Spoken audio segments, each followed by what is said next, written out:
As human beings, we tend to change our minds about things all the time. So how do you go from wanting kids to making the choice to not want kids?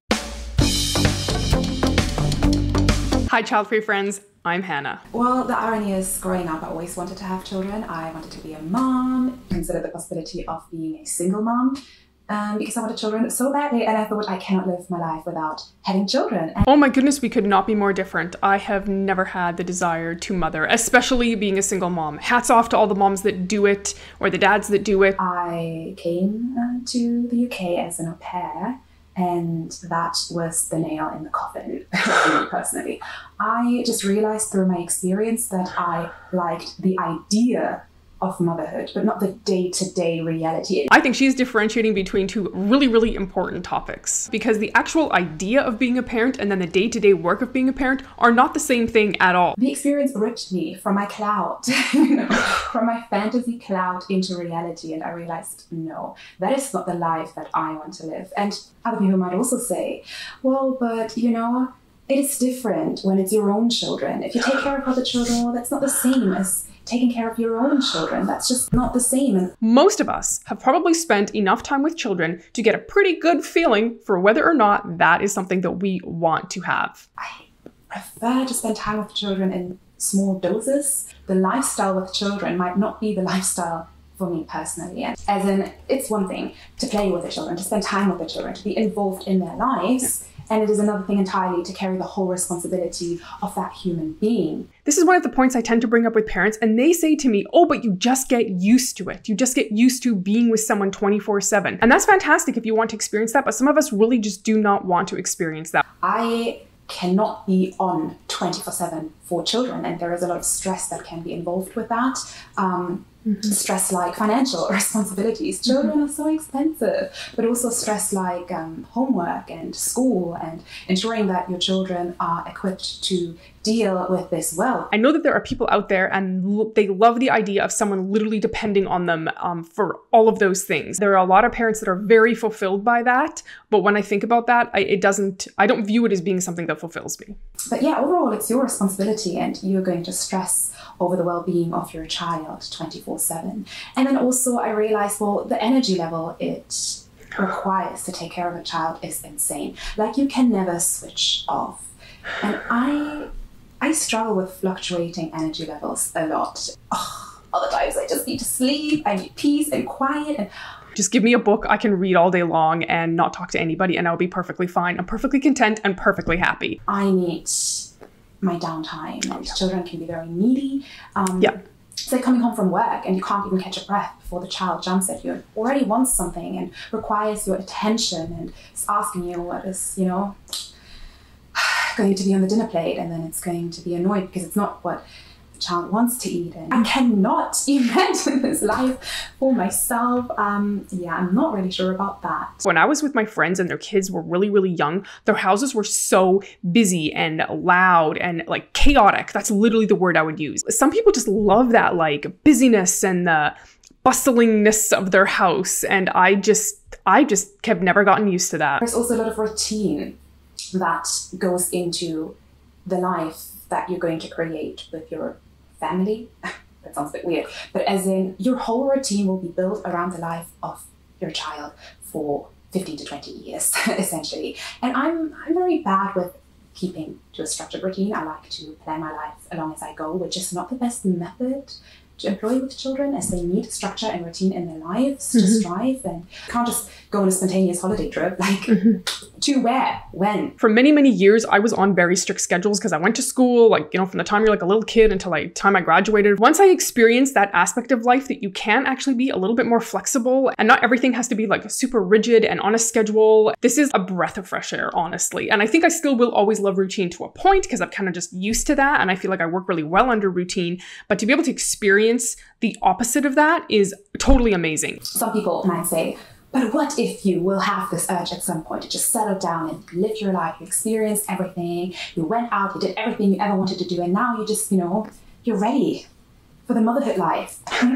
How could you ever experience everything there is to do in life? I think that's a myth. Maybe I just was enamored with the idea of having children, but not the day-to-day responsibilities, the day-to-day life, the day-to-day structure that comes with living that life. I think a lot of people are enamored with the idea. No one's looking at the hard parts and saying, that's what I want in life. Yet that's a big part of having kids. Oh, did you? And did you put some lipstick on? No. No lipstick. No, okay. But on the other side, there are also other factors that play into that, such as stability and being able to provide a stable lifestyle for your children. Where I'm like, oh, again, children are so expensive. I'm nowhere near, just to emphasize this. Yeah, I'm just not there yet. I'm not at a point where I feel like I'm financially stable, and I also don't see myself getting there in the next 10 years. This video was also made pre-pandemic, so I can only imagine how many people's financial situations change, and that's not the kind of stuff that you can predict. It just happens, and then you have to make do with what it is that you have or don't have. And I think that can be pretty scary when you're raising kids. As a woman, you do have a limited time to make a decision to have a child, and I feel like it can be very pressuring for you to set everything up in time. Not only financial stability is important, but also, well, having a stable relationship, again, at least to me personally. This whole lofty idea of mine when I was younger to just be a single mom, because, you know, I just need a child. Isn't that a bit selfish? Kudos to people who want to do that, but I just look at that and I'm like, man, I don't think I would be able to function having a child with my husband and I taking care of it, never mind doing it on my own. And I know there are people who are put in positions where they have to do it on their own. And my mom was a single parent for a certain amount of time, and I don't know how she did it. Another factor though is also, I personally feel like I would need to have a very, very, very, very good reason to bring a child into this world, because I would want to look my child into the eyes and give this baby a good reason as to why it is here. And what I mean by that is, I feel like, again, to me personally, reasons like, oh, I want a mini-me, we can dress up in matching outfits. I'm sorry, this is not nice, but I feel like when people are like, oh, I want to have a baby, so, you know, we can dress alike and we can take cute pictures and things like that, seems like such a silly reason to have a baby. This is a human life. It's a really, really big deal to create a child and to bring a child into the world. It's not a doll. My name's Nicole and I'm 15. This is my boyfriend Cruz and he's 14 and we're gonna have a baby. To me personally, these reasons are not good enough, because I feel like a child is not an extension of me.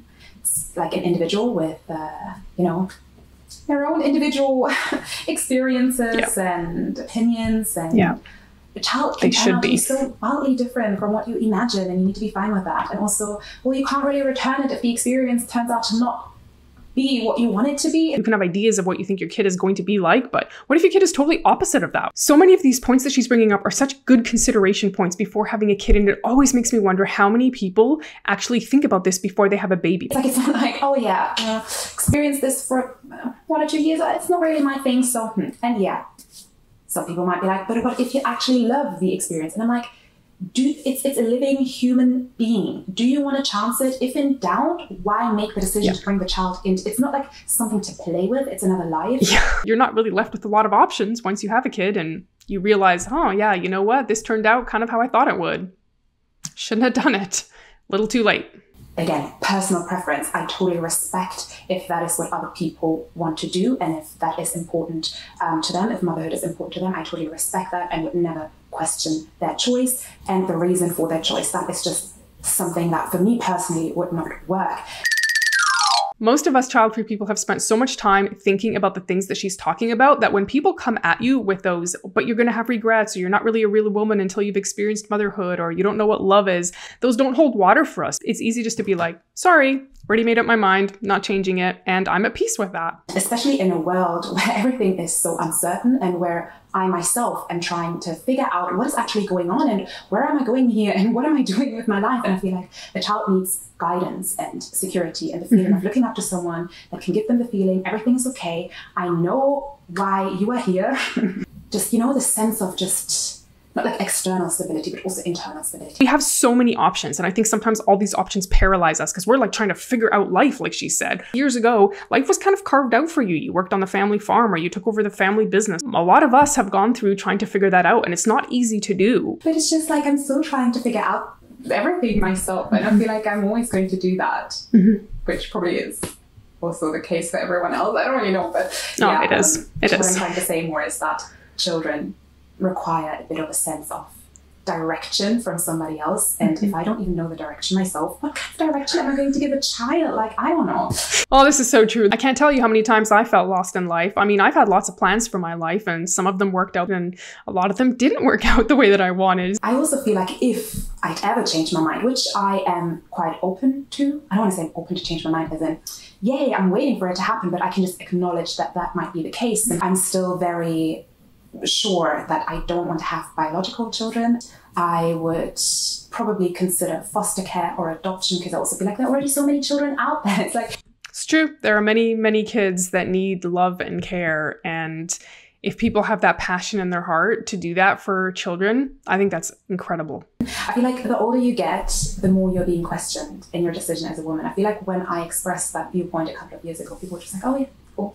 But then the older you get, if you reach like a certain mark and you pass your 20s, or, you know, like you reach your 30s, people will question that decision a bit more. And I feel that's quite ironic, because people would never question your decision to be a mum or to be a mum one. Isn't it weird that you can be responsible enough to make the choice to have a baby, even if you're like young, if you're like 16 or 17, and then you have like a 35-year-old that's like, nope, I don't want kids. And it's like people are horrified by the fact that you don't want kids. We live in such a weird, weird world sometimes. If someone comes along and says, I want to be a mum, the other person's not going to look at you and be like, wow, that rings alarm bells in me. Quite concerning. Why do you want to be a mum? However, when you say, no, I actually don't really have the desire to have children, that rings alarm bells in other people. I am not kidding. I literally had someone say that. We should also respect each other's opinions for what they are. As child-free people, we want to be respected for the fact that we have made the choice to not have kids. And I think we need to do the same thing for people who do have children, even if we don't understand it. Child-free people often do not get the respect that they deserve for the choice that they make. Jennifer Aniston can tell you all about it right here.